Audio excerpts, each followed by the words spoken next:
Praise the lord. भजन संहिता अध्याय 27 और उसका 1। यहोवा परमेश्वर मेरी ज्योति और मेरा उद्धार है, मैं किससे डरूं। यहोवा मेरे जीवन का गढ़ ठहरा है और मैं किसका भय खाऊं। ब्रदर्स एंड सिस्टर्स, आप सभी जानते हैं कि पिछले कई दिनों से रशिया और यूक्रेन के बीच में काफ़ी तनाव चल रहा है, लड़ाई भी चालू हो गई है। इसके साथ साथ दुनिया के अलग अलग जगहों में भी छोटी छोटी कुछ लड़ाई की घटना सुनने में आ रही है। ऐसे में आप लोग न्यूज़ से देख रहे होंगे या फिर यूट्यूब से, फेसबुक से, अलग अलग जगहों से आपको जानकारी मिल रही होगी। और मैंने जो नोटिस किया है कि काफ़ी लोग बहुत डरे हुए हैं इन सब चीज़ों की वजह से। उन्हें लग रहा है कि क्या अंत समय करीब आ गया है, क्या हम सब ख़त्म होने वाले हैं।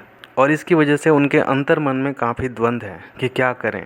और वो लोग अलग अलग जगहों से लोगों से काउंसलिंग ले रहे हैं। कुछ लोग ट्राई कर रहे हैं कि क्या ये सच में, ये समझने के लिए कि क्या ये सच में अंत का समय है या नहीं है। भाइयों और बहनों, ये अंत का समय है या नहीं है, इसके बारे में कोई भी आपको एग्जैक्टली नहीं बता सकता, क्योंकि यीशु मसीह के जाने के बाद चाहे पहली शताब्दी हो, तीसरी शताब्दी हो, छठी शताब्दी हो, पहला विश्व युद्ध हो, दूसरा विश्व युद्ध हो, इन सब में हमेशा लोगों को ये लगता रहा है, मसीह भाई बहनों को हमेशा से लगता रहा है कि शायद अंत समय करीब है, शायद प्रभु का राज्य आने वाला है। लेकिन इन सब के बावजूद जो भी प्रॉब्लम, जो भी परेशानी आई, उन सब को पार करते हुए मसीह लोग यहाँ तक पहुँचे।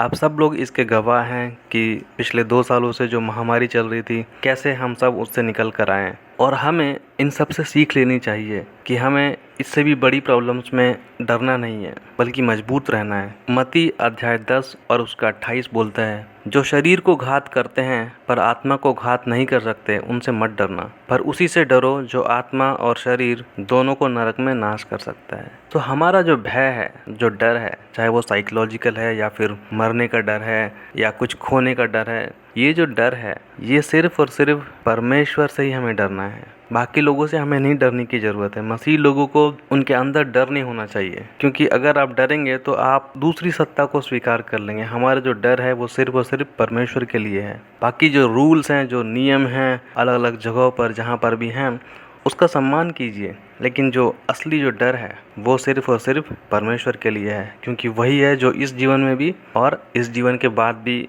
हमें बचा सकता है या हमें नरक में डाल सकता है। शायद कुछ भाई बहन ये भी सोच रहे होंगे कि क्या हुआ अगर ये युद्ध लंबा चला और उसका जो परिणाम है वो आपके अपने जहाँ भी आप हैं वहाँ पर भी पड़ा, तो क्या करेंगे।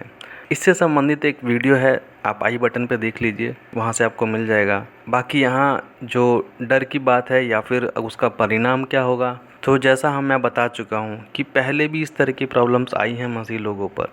ऐसा भी समय था जब मसीह लोगों को जिंदा जलाया जाता था पब्लिकली लोगों के सामने, लेकिन वहाँ पर भी उन्होंने विश्वास रखा और आगे बढ़ते रहे और परमेश्वर का वचन रुका नहीं। क्यों नहीं रुका? क्योंकि डर नहीं था उनके अंदर, उनको पता था। तो वो चीज़ें हमें भी आज समझने की ज़रूरत है, क्योंकि जो मृत्यु है वो तो आपको आनी ही आनी है, मुझे या आपको, हमें तो मरना ही है एक दिन। तो इसमें कोई नई बात है ही नहीं। लेकिन मरने के बाद क्या हम परमेश्वर के सामने जब खड़े होंगे तो क्या वो हमें अपने राज्य में एंट्री देगा या हमें नरक में डालेगा, ये इम्पोर्टेंट बात है। मरना तो नॉर्मल है, तो मरने से डरने की ज़रूरत नहीं है, लेकिन ज़रूरत ये है कि हम सिर्फ और सिर्फ यहोवा का ही भय माने और बाकी चीज़ों को एक टीचिंग के रूप में देखें। अगर हम इतिहास देखेंगे तो पता चलेगा कि ये एक शिक्षाएं हैं हमारे सीखने के लिए। आप शायद सोच रहे होंगे तो फिर कैसे निकले इससे बाहर, करें क्या एग्जैक्टली। तो ऐसे सिचुएशन में एक वचन है जो काम आता है, यूहन्ना अध्याय 8 और उसका 31 से 32। यहाँ लिखा है, तब यीशु ने उन यहूदियों से जिन्होंने उसकी प्रतीति की थी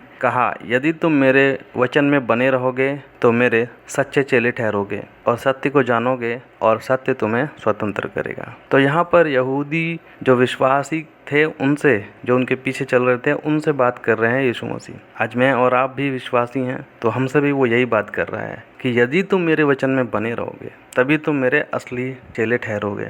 अब वचन में बने रहने का मतलब आप सब जानते हैं, आपको उसकी सारी आज्ञाएं माननी है, बाइबल को संपूर्ण रूप से फॉलो करना है और तब आप सत्य को जानोगे। सच क्या है? सच यही है कि जब आप उसके राज्य में एंट्री करेंगे तो आप सच को जानोगे, लेकिन एंट्री करने के लिए आपको उसकी सारी आज्ञाओं को पूरी तरह से, पूरी रीति से फॉलो करना है। और सच आपको स्वतंत्र करेगा। स्वतंत्र करेगा कहाँ से?